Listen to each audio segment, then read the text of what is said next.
Lucas capítulo 22, do versículo 14 ao 20, eu estabeleci uma sentença como tema dessa reflexão. A frustração não tem a última palavra, porque com muita frequência a frustração tem a última palavra. Ou melhor, é da frustração ter essa condição de parecer a última palavra. Então, se a frustração não te convenceu de que acabou, ela não foi tão frustrante assim. Ela não foi tão frustração assim. E eu quero chamar de frustração aqui, nessa nossa conversa, esse tempo da vida que esgota o ânimo, né? O fôlego, esgota a esperança, que esgota a nossa capacidade de sonhar, de acreditar no futuro. É a partir daí que eu quero pensar com vocês. E olhar para a mesa do Senhor como um lugar de subversão a essa sentença. De que é final, de que acabou, desiste, de que o pior está por vir. Essa sentença que cruelmente nos assalta a fé. A mesa do Senhor tem a pretensão de fazer a gente ver o que não está na cara, de fazer a gente sentir o que não é fácil, o sentimento que não é fácil, o da esperança, o da gratidão, o sentimento da comunhão, o sentimento do gosto de viver, do bem viver, do bem-estar. Lucas capítulo 22, do versículo 14 ao 20, eu recortei, o miolo litúrgico da mesa do Senhor, porque ele está num contexto que descreve em vários versículos o tamanho do sofrimento de Jesus e dos discípulos, mas eu acho que nos basta para seguirmos em frente na nossa reflexão.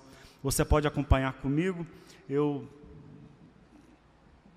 preparei para a projeção a tradução do Frederico Lourenço, que é uma tradução que eu tenho me divertido muito com ela e tenho partilhado com vocês do Novo Testamento. Diz assim a palavra do Senhor: quando chegou a hora, sentou-se à mesa e os apóstolos com ele, e disse-lhe: com desejo eu desejei comer esta Páscoa convosco, antes de padecer. Pois vos digo que não a comerei nunca mais, até que se cumpra no reino de Deus. Tomando uma taça, deu graças e disse: tomai esta taça e reparti-a entre vós. Pois vos digo que não bebo a partir de agora do fruto da videira, até chegar o reino de Deus. Até que o sonho começa a se espalhar e se realizar, o reino de Deus. E tomando o pão, versículo 19, tomando o pão, depois de dar graças, partiu e deu a eles, dizendo: este é o meu corpo, que é dado por vocês, por vós. Isto fazei para minha memória. E do mesmo modo, tomou o cálice, depois da ceia, dizendo: este cálice é a nova aliança no meu sangue, que é derramado por vocês. Amém. Olha a Deus comigo. Mais uma vez. Senhor, seja esse tempo um tempo inspirador para nós. Que esse momento que a gente coloca os olhos, os ouvidos, a atenção na reflexão da palavra, ele possa suscitar novas possibilidades. É o que eu desejo como pregador, mas é o que nós desejamos aqui, todos nós, ter mais esperança, ter mais fé, ou não deixar de ter fé ou não deixar de ter esperança. Talvez alguém esteja aqui hoje desejando um empurrãozinho para perdoar, um empurrãozinho para estender a mão, uma inspiração, um encorajamento para tomar uma decisão que é boa, que é importante, mas que vai demandar tanto compromisso. Que seja tudo isso, Senhor, o movimento da palavra, o movimento que inspira, que encoraja, que desperta as nossas vidas, em nome de Jesus, amém. Eu conheci um pouco mais o pensamento do Pasolini, que alguns aqui devem se lembrar do nome dele, devem lembrar do nome dele, como um cineasta italiano, né? Pier Paolo Pasolini, mas que não foi apenas um cineasta brilhante, ele também foi um ensaísta, tem diversos livros publicados, inclusive traduzidos para a língua portuguesa. Se não me equivoco, não há nenhuma tradução recente, mas há muitas traduções de ensaios que ele publicava. Também poeta, há livros de poesia de Pasolini, e ele era um ativista político, engajado na luta contra o fascismo. Desde a década de 60, esse homem militou e produziu pensamentos muito interessantes. E eu conheci o pensamento dele através de um outro pensador, um sociólogo, um filósofo, Franco Berardi, Bifo, que tem me ajudado muito a compreender o tempo que a gente está vivendo hoje, que faz uma análise dos nossos dias muito aguda, muito pertinente. E ele usa uma fala do Pasolini, lá da década de 60, década de 70, em que ele chama essa nova geração, era assim que ele chamava à época, então ele estava falando dos meus pais, né, a nova geração, aquela juventude, de uma juventude sem futuro, era a expressão que ele usava, uma geração sem futuro, de uma época sem futuro. Por quê? Porque essa geração, tendo em vista a cultura da competitividade, em que as pessoas são reduzidas à sua capacidade de estar na frente das outras, quem está na frente tem valor, portanto, quem não está na frente é um fracassado, né? No inglês lá, loser, né? Perdedor, expressão horrorosa. Se assiste filme americano, a expressão é essa, perdedor, né? Na hora de xingar o outro, quer xingar o outro, chama de, eu não vou falar de novo porque eu acho que não é loser, né? Perdedor, fracassado, você é um fracassado, né? É o xingamento da nossa época, porque é de fato o que assombra as pessoas, não conseguirem a competitividade e ao consumo. Quanto mais consumirem, né, mais felizes se tornam, o que é uma fantasia ridícula, porque o consumo não pode acabar, portanto a felicidade nunca chega. Tem coisa mais horrorosa do que uma felicidade sempre adiada, né? Provérbios diz que a felicidade adiada adoece o coração, não é? Tem uma hora que você cansa, fala, não consigo ser feliz, não dá, é muito cruel o mundo que está aí, me deixou de fora.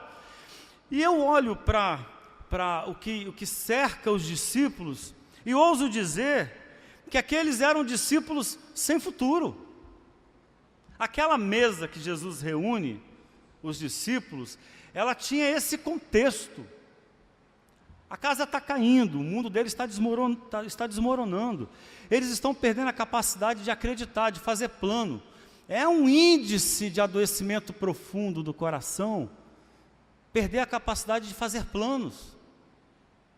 Tem coisa mais agradável, mais feliz, mais gostosa do que você fazer planos, acreditar no futuro, que pode mudar as coisas, que pode construir algo, que pode realizar projetos. Fazer planos é maravilhoso, sonhar parece ser aquilo que nos move como gente, como humanos, criativos, imaginativos, gente que faz diferença, gente que quer mudar as coisas.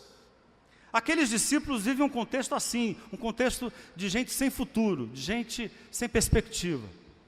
Ora, Judas, se você voltar um pouquinho atrás a fita, né, voltar um pouquinho atrás a narrativa, você vai se deparar com a traição de Judas, que Lucas usa uma expressão que dá o tamanho da maldade do que está acontecendo. Ele diz que o diabo entrou em Judas. Olha como que a experiência da traição, ela foi terrível para Jesus e para os discípulos. Não cumpriram um roteiro, não tinha um roteiro determinado, né? Não estava formalizado. Apesar de Jesus saber sempre que a traição seria o caminho que o levaria à crucificação, que era previsível, a traição foi amarga, foi difícil para Jesus. Jesus expõe a traição para todos, mas aí a gente toma um susto, parece que todos já esperavam por ela. Mas esperavam por ela assim, quem vai ser, né? A gente está tão mal das pernas, né? Porque quando Jesus fala que um deles vai traí-lo na história, se você ler a continuidade da narrativa, quando Jesus avisa que um deles vai traí-lo, eles olham um para o outro para saber quem era. Ninguém confia em ninguém. E todo mundo sabe que qualquer um ali era capaz de trair. Percebe que há um desmantelo, há um desmoronamento? E aí o estresse parece que é tão grande, tão alto, que os caras começam a brigar. Jesus foi traído, está precisando de ajuda, os caras começam a brigar entre eles, disputando poder, fatiando a importância naquele projeto que acabou, que se esgotou. Quem é o mais importante desse barco que está naufragando? Quem é que tem mais prestígio? Eles disputam entre eles a ponto de Jesus intervir e explicar para eles que, entre eles, a motivação tem que ser diferente da motivação que está entre os poderosos deste mundo, em que os poderosos são servidos. Entre eles, quem é importante é aquele que se importa com o outro e que serve, é o primeiro a servir. E aí, a conversa continua, Jesus fala do que está acontecendo, explica o tamanho da crise que eles estão vivendo, porque Jesus não está negando a realidade. A mesa do Senhor não é uma mesa de negação da realidade, de sublimação dos problemas. Ele não está criando um bando de alienado que não sabe encarar a realidade, o tamanho da crise, do problema. Ele desfia a crise que eles estão enfrentando antes de convidá-los à cura. E aí Pedro tem uma enorme dificuldade de enfrentar a realidade, parece que está tão desesperado, Pedro, está tão desesperado, que ele precisa esconder o desespero dele atrás de uma afirmação o mais piegas e o mais exagerada. Ele diz: olha, todos podem te negar, eu jamais te negarei. Quando você vê alguém fazendo uma afirmação muito exagerada, né? Pesando a mão, piegas demais, provavelmente, piedosa demais, provavelmente tem alguma crise ali sendo escondida. É Pedro. E aí Jesus avisa para ele: Pedro, você vai me negar, cara. E olha, não vai só negar uma vez, você vai negar todas as vezes que um ser humano é capaz de negar. E eu não estou pedindo para você prometer o que não pode cumprir. Antes que o galo cante, antes que a noite acabe, você vai me negar 3 vezes. A gente conhece bastante a história. Portanto, o contexto deixa bem claro para nós. Aqueles discípulos estão aflitos. Existe uma sensação de algo inevitável. Caminha para lá. Jesus vai ser preso, ele vai ser crucificado. As engrenagens do poder são inclementes, são cruéis, e elas vão triturar Jesus e o nosso sonho e o nosso projeto.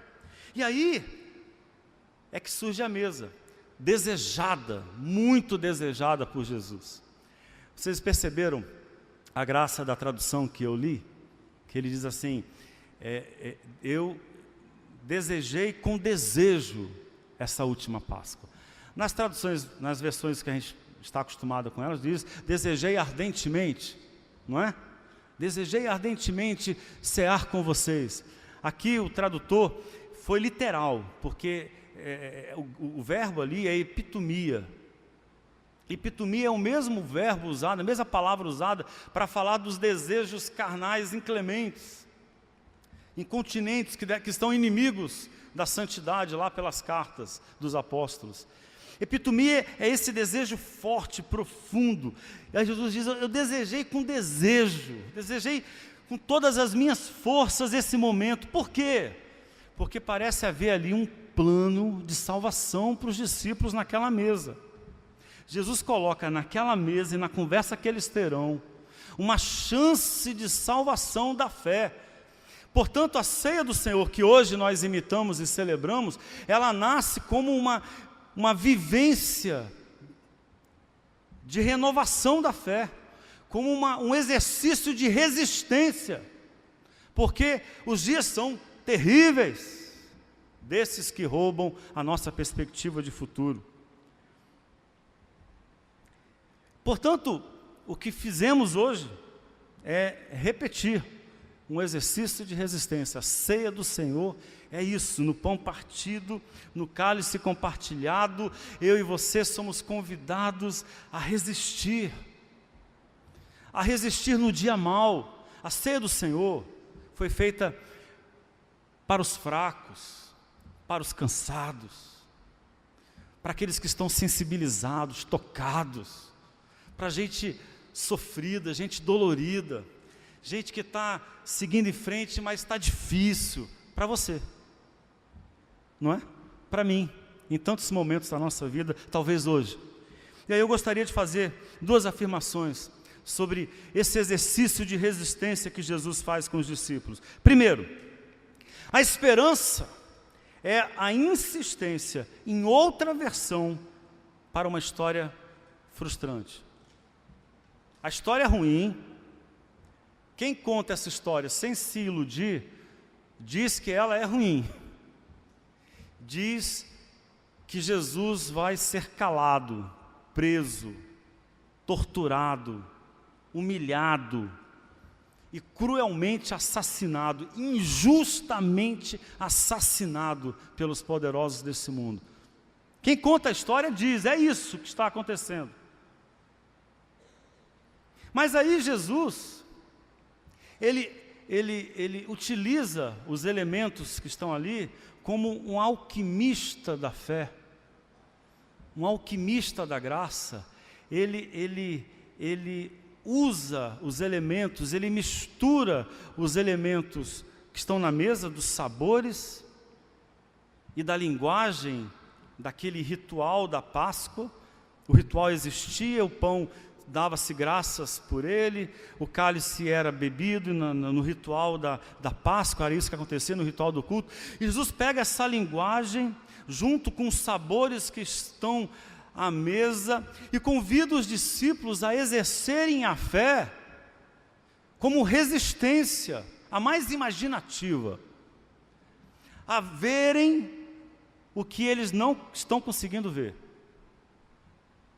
a entenderem o que eles ainda não compreenderam, a proporem outra versão para essa história. Ok, essa versão aí é a versão dos poderosos, é uma versão dos fatos, ela é real, ela não vai ser negada, ela só vai ser enfraquecida por uma outra versão paralela. Ok, há essa versão, mas há uma outra coisa que está acontecendo aqui que vocês não podem deixar de contar também.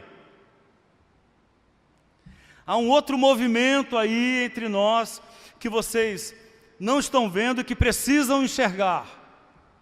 E eu quero que vocês enxerguem.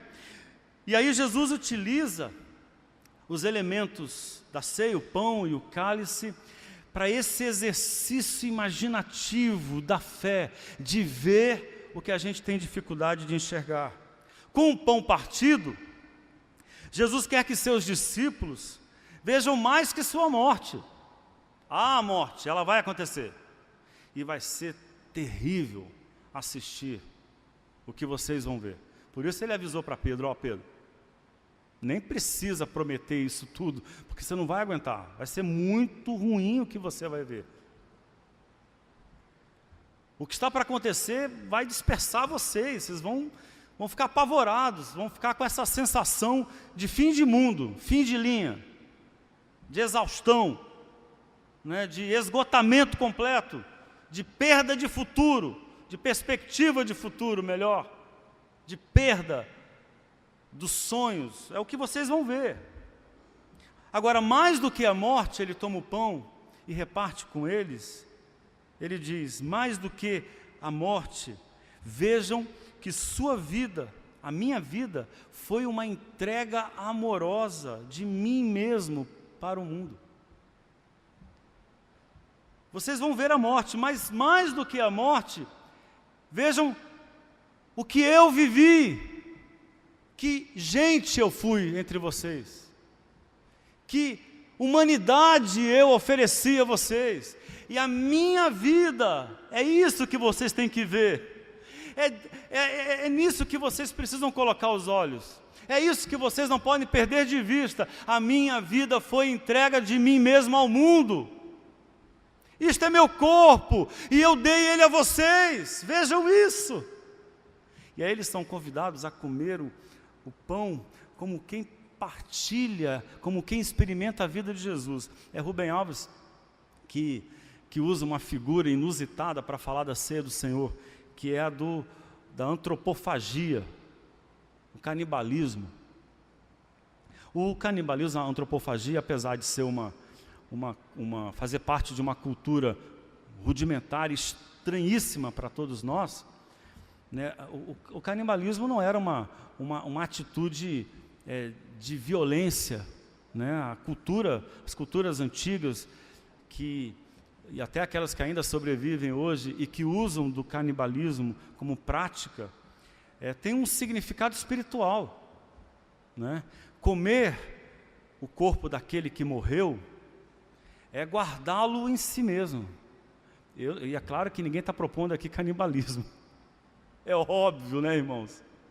É óbvio que eu não estou propondo aqui que Jesus falou de alguma coisa parecida com antropofagia, mas Rubem Alves usa essa figura para dizer que a ceia do Senhor tem essa pretensão de comer a vida de Jesus. Em vez de você se alimentar do que não deu certo, a injustiça desse mundo não deu certo, né? Foi ruim. A truculência dos poderosos, em vez de você se alimentar da truculência dos poderosos que esmagam Jesus, alimentem-se da memória de que a vida de Jesus foi dádiva, foi entrega. Com o cálice cheio de vinho, Jesus quer que seus discípulos vejam mais que a injustiça violenta do seu sangue derramado. Quer que vejam que além da aliança maldita dos poderosos, há também uma aliança divina das amigas e dos amigos. Há a aliança dos poderosos, mas há uma outra aliança, há uma nova aliança, que é a aliança das amigas e dos amigos em Deus. De gente que se reúne não para fazer o mal, mas de gente que se reúne para sonhar e trabalhar pela justiça no mundo. Há esses também que se aliançam sobre a terra. Tenham esperança, tenham essa memória. Façam isso em memória de mim. Quando vocês beberem do vinho, lembrem-se que há outra aliança, além dessa aliança que espalha a maldade pelo mundo, ou dessas alianças que os maldosos fazem pelo mundo, e que às vezes parecem alianças insuportáveis ou invencíveis, que nos atropelam, tão maiores do que nós, esses que se juntam para dominar o mundo e espalhar injustiça. Parece que a gente não vai conseguir. Todo dia é uma má notícia, é uma ameaça. Parece que nós não vamos dar conta. Jesus quer que eu e você nos lembremos que existe outro tipo de aliança sobre a terra, de gente que sonha com a justiça, de gente que trabalha pelos mais fracos, pelos carentes. Essa é a nova aliança no sangue de Jesus, e é nela que nossos olhos precisam ser colocados. É ela que deve nos embebecer a alma, é ela que deve encher o nosso coração. Não deixe que as alianças para o mal tenham mais poder sobre a sua vida que as alianças para o bem. É a linguagem da ceia. A ceia é isso. Tem uma nova aliança. A aliança maligna de Caifás, Herodes e Pilatos. Sim. Mas há uma outra versão também aqui para essa história. Porque também há a aliança de Pedro, João, de Tiago, de João, de Tomé, de Maria Madalena. Há a aliança desses homens e dessas mulheres que amam e que sonham com o reino de Deus sobre a terra.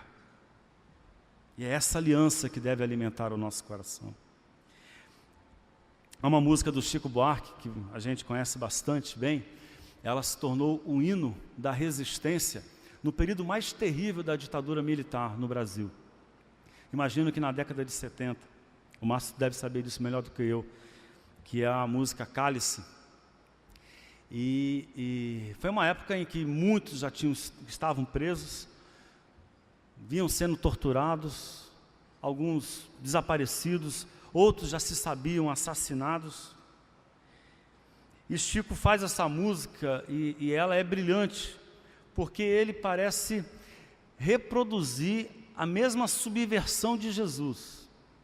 Cálice é a palavra sinônima de taça, de copo, mas também tem o mesmo som do verbo no imperativo, cale-se, né? Fique calado, cale a sua boca, do autoritarismo, da dureza, da crueldade da ditadura militar. E aí ele canta: Pai, afasta de mim esse cálice. Eu queria que vocês acompanhassem a letra, porque em um momento da letra, primeiro ele descreve a dor e a luta que eles estão enfrentando, mas depois ele começa a sugerir possibilidades inusitadas. Há outras coisas que podem também estar acontecendo e que podem virar esse jogo. Vamos acompanhar a letra? Eu também reduzi, né, para que a gente possa ter uma visão mais fácil. Pai, afasta de mim esse cálice. Pai, afasta de mim este cálice. Pai, afasta de mim este cálice de vinho tinto de sangue. Como beber dessa bebida amarga, tragar a dor, engolir a labuta. Mesmo calada a boca, resta o peito. Silêncio na cidade não se escuta. De que me vale ser filho da santa? Melhor seria ser filho da outra. Melhor seria ser filho da outra. Outra realidade, menos morta. Tanta mentira, tanta força bruta. Como é difícil acordar calado. Se na calada da noite eu me dano. Quero lançar um grito desumano, que é uma maneira de ser escutado. Esse silêncio todo me atordoa. Atordoado eu permaneço atento, na arquibancada, para qualquer momento ver emergir o monstro da lagoa. De muito gorda a porca já não anda, cale-se. De muito usada a faca já não corta, como é difícil, pai, abrir a porta, cale-se. Essa palavra presa na garganta, esse pileque homérico no mundo, de que adianta ter boa vontade? Mesmo calado o peito, resta a cuca dos bêbados do centro da cidade. Mas aí ele subverte a versão mais terrível. Ele diz: talvez o mundo não seja pequeno, cale-se. E aí é o contracanto que eu faço questão de fazer. Nem seja a vida um fato consumado, cale-se. Quero inventar o meu próprio pecado, cale-se. Quero morrer do meu próprio veneno, Pai, cale-se. Quero perder de vez tua cabeça. Quero minha cabeça perder teu juízo. Quero cheirar fumaça de óleo diesel, me embriagar até que alguém me esqueça. Cale-se. Queridos, o culto também é essa usina de novidades, essa fábrica de esperança. A gente se reúne aqui no uso da linguagem para subverter a pior versão das coisas, e não deixar de crer, e não deixar de ter esperança, e não abandonar o trabalho e a luta por dias melhores. Segundo, uma presença generosa é a resistência da fé cristã. E com esse pensamento eu começo a fechar a minha conversa com vocês. Uma presença generosa é a resistência da fé cristã. O maior acontecimento da vida é a presença. E a presença, ela é mais do que a percepção do instante, que já é uma percepção delicada. Você concorda comigo? Que a gente entra numa correria tão grande, que a gente nem se percebe da delicadeza do instante, o instante de estar vivo, não é? Que ele tem uma sublimidade, ele tem uma sacralidade, ele é ímpar, ele é único, e deve ser vivido da melhor maneira possível. Mas a presença é algo mais do que perceber o instante, mas é perceber a companhia do outro no instante, ou perceber o instante por causa da companhia do outro, ou o instante se tornar mais belo, mais promissor, mais agradável, mais feliz, mais significativo, mais cheio de fé, mais cheio de esperança, por causa do outro. O outro, a presença do outro, é a base, é a busca da nossa fé, da nossa espiritualidade. É disso que a gente se alimenta, da presença de Deus, da presença dos amigos, dessa intimidade que a gente alimenta a nossa fé. E Jesus, repito, deseja com desejo, muito mais que aquele instante, mas o que torna um instante sagrado. Parece que é isso que Jesus quer. Tem algo aqui que torna esse instante sagrado, e eu desejei muito, porque vocês vão precisar dele para sobreviver. Porque sem ele vocês não vão dar conta, não vão ter energia bastante, não vão ter fé suficiente, não vai ter esperança que dê conta da vida, sem essa experiência que torna um instante sagrado e promissor para nós. E o que faz do instante essa usina de vida e esperança é a presença vivenciada das irmãs e dos irmãos, das amigas e dos amigos. É esse o grande anúncio da ceia, é anúncio de presença. Repare que a linguagem é essa. Jesus toma o pão, chama a atenção deles, dá graças, é a Eucaristia. Quando tudo era desespero, pavor, ressentimento, talvez, Jesus tem gratidão, é Eucaristia, né, que significa literalmente dar graças. Eu dou graças, eu agradeço. Ele parte o pão e diz: isto é meu corpo, e eu dou a vocês. É presença, porque a presença é o corpo ofertado ao outro, no abraço, no olhar. Quando o olhar revela a você que você é percebido, é o corpo que se oferta ao outro, é presença. O corpo se oferta ao outro no toque, na conversa, na fala, na nossa liturgia de culto, no cálice que a gente troca um com o outro, no empenho de ir em direção àquela pessoa. É o corpo que se oferta ao outro novamente. É um exercício sensível da companhia. Eu gosto muito de me lembrar, eu me lembro com muita frequência, quando eu falo sobre isso, sobre a companhia que é percebida, né, que faz diferença, dos meus filhos, né? Eu me lembro com a Ana Clara, que está aqui, vou falar dela porque ela está presente, o Thales também não foi diferente, mas eles iam brincar, a Clara mais do que o Thales e a Gabriela, porque eles faziam companhia para o outro. Mas a Clara, quando era criança, mais novinha, não tinha ninguém, só tinha o pai e a mãe. Eu ia com ela no parque, então eu tinha que brincar com ela nos brinquedos do parque, né? na gangorra, que era a parte mais complicada, porque eu tinha que fazer a gangorra com a mão, né? Eu muito mais pesado que ela, e aí em algum momento eu cansava e dizia, claro, agora vai brincar sozinha ali, vai brincar com aquelas crianças, e me sentava no banco perto da Beth, às vezes, e ela ficava de longe olhando, e às vezes ela gritava, pai, olha o que eu estou fazendo, pai, com os olhão arregalados, né? O que eu estou fazendo? Quer dizer, não basta, para a vida ter valor, a gente tem que ter o olhar do outro que a gente ama, do outro com o qual a gente se importa, a gente precisa, a presença é isso.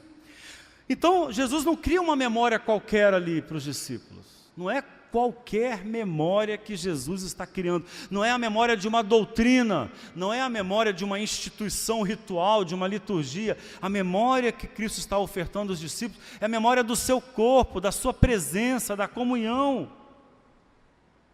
porque é esse o grande presente de Jesus.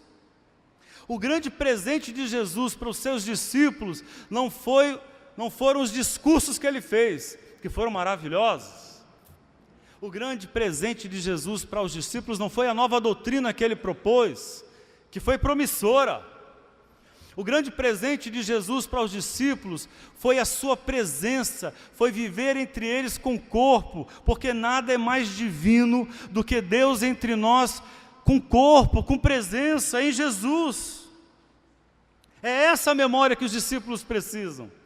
Uma memória marcada por afeto, por presença. É disso que eu e você precisamos. A memória que nos faz resistir às frustrações, que Jesus quer fixar, é a que temos do corpo presente na aflição. A memória dos corpos que dividem os pesos, a carga, que andam juntos na aflição. E às vezes é só isso que a gente consegue fazer pelo outro. Eu como pastor dou esse testemunho. Tem momentos de dor que elas são tão profundas. Eu olho para aquela pessoa que está sofrendo, que perdeu alguém querido, ou que lida com a proximidade da morte de alguém que ama, e o que eu disser parece que não vai ser bastante. Eu digo, e eu converso, e eu oro junto, mas eu, Elianai, sei que aquilo que aquela pessoa mais precisa de mim, não é a solução que eu vou propor com um discurso bonito para ela. O que ela mais precisa de mim é de companhia, é de presença, é de corpo, porque é essa a presença que nos salva, e essa é a celebração da ceia do Senhor, a memória de uma presença entre nós, dos corpos que se alegram juntos, que celebram o pão e o vinho. Eu queria convidar você a ficar em pé junto comigo, por favor.